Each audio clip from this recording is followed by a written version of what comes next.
Hello, everyone, and welcome, and Merry... What the freak? It's still not even Thanksgiving yet. And now we have the first Christmas movie of the season. Even though I did see a Christmas movie a week ago at the AFI Film Festival, we have the official release of a Christmas movie for the entire public, hoping that it can carry on and make lots of money over the holiday season. So is that the case with Love the Coopers? This is the brand new Diane Keaton, John Goodman, Olivia Wilde, Ed Helms, Alan Arkin, Amanda Seyfried, their mother, their sister, Marissa Tomei, her mother, her sister, brother, cousin, June Squibb, some other woman, and then their cousin and kids. Everybody. And there's a dog. There's a dog as well. Yeah, this movie is just centered around Christmas time. Everybody's coming home for the holidays. Family is insane and crazy, as we all know. We all have family. Of course, this is a Christmas movie, so it's all the Christmas stuff going on. We have the trees, we have this, we have the bells, the whistles, the presents, the Santas. So it's checking all these marks off as this family kind of gets together. And I will tell you that I was not excited to see this movie at all, but I'm a big sucker for Christmas movies. I love Christmas time, but I love to celebrate it really the week of Christmas and Christmas Day, and that's about it. But of course, some of the best films are Christmas films. Is this one of them? Sadly, it is not. It is not one of the best. It's not a good Christmas movie, but it's not a bad Christmas movie either.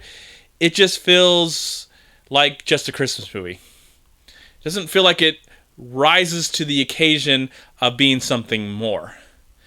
You know, the Christmas movies that we remember, I'm not going to name any, but the Christmas movies we remember, they always are about something more. They do happen around Christmas time, but they tend to rise and change our lives and make us think about the world and family and stuff like that.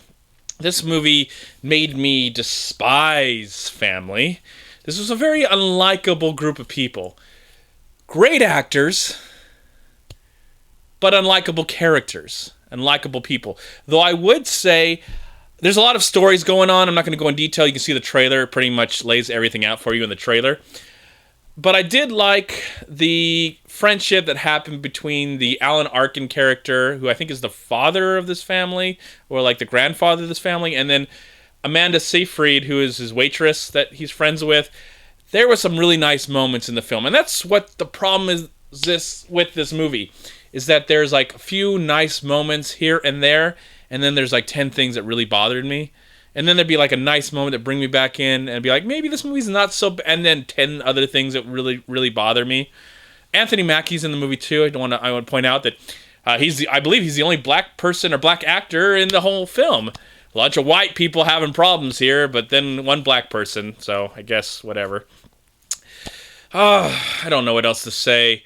This movie just really disappointed me. It really made me not made me mad. I actually watched it and be like, okay, it's happening, and I don't feel like I just didn't feel bad for being there. I just felt like, man, you've got all these talented people in a film like this, and it feels like so unimportant. It feels so wasted, and I was like, well, it's just a missed opportunity. Because, I really love to go see a movie that's centered around Christmas time and feel something, get in the mood of the holidays.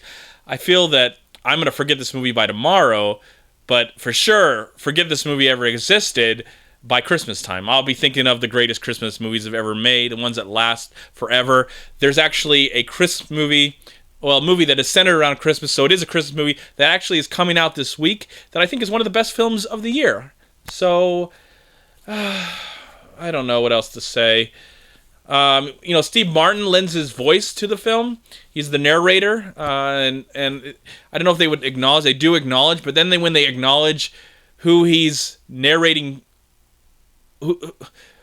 who he is in the film, what he actually is narrating, like his perspective, what his character perspective. It was kind of weird. It's like didn't really make any sense, but I didn't care. I just didn't care. It was like, oh, so that's Steve Martin who he's narrating for. Oh, I just don't care, even though that really doesn't make any sense, because that character is not really everywhere. So how does he know about all these other things going on when he's not really there? I don't know. I love Steve Martin, and I love his voice, and his voice didn't bother me, but he just felt unnecessary to be there as the narrator. I felt unnecessary being there watching the movie. That's how I felt like watching. I felt pretty pointless. Because there are some really nice, good moments in the film, but that's where it feels like it is just checking boxes of, oh, we got to put that in the movie. It's a Christmas movie. We got to put that. We got to put that. We got to put that. Very formulaic, processed through a factory kind of movie feel to it. It just felt so processed, and it's kind of a shame. And it maybe I would have been more forgiving if I did not like anybody in the film, like the character. I didn't like any of the characters except for a couple. I just didn't care, but he just felt like I felt like the script. I could see the script as they were saying it. It just didn't feel like an actual real life movie. Like, oh, it brings me in.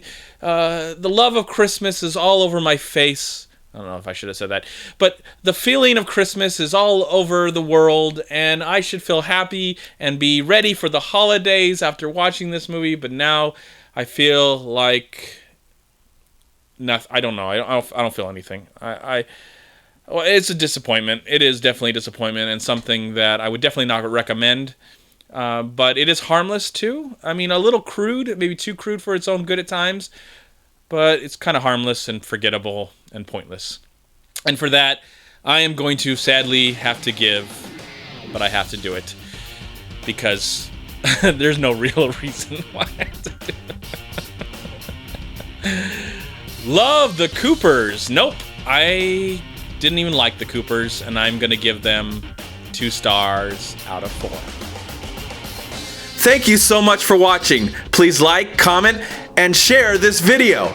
And also, please check out these amazing movie websites. And if you enjoyed this review, please click here to subscribe to my channel, and also please check out all my recent reviews right here on YouTube. Have a great day, live film, find peace, happiness, and harmony in anything and everything you do, and I'll talk to you at my next movie review.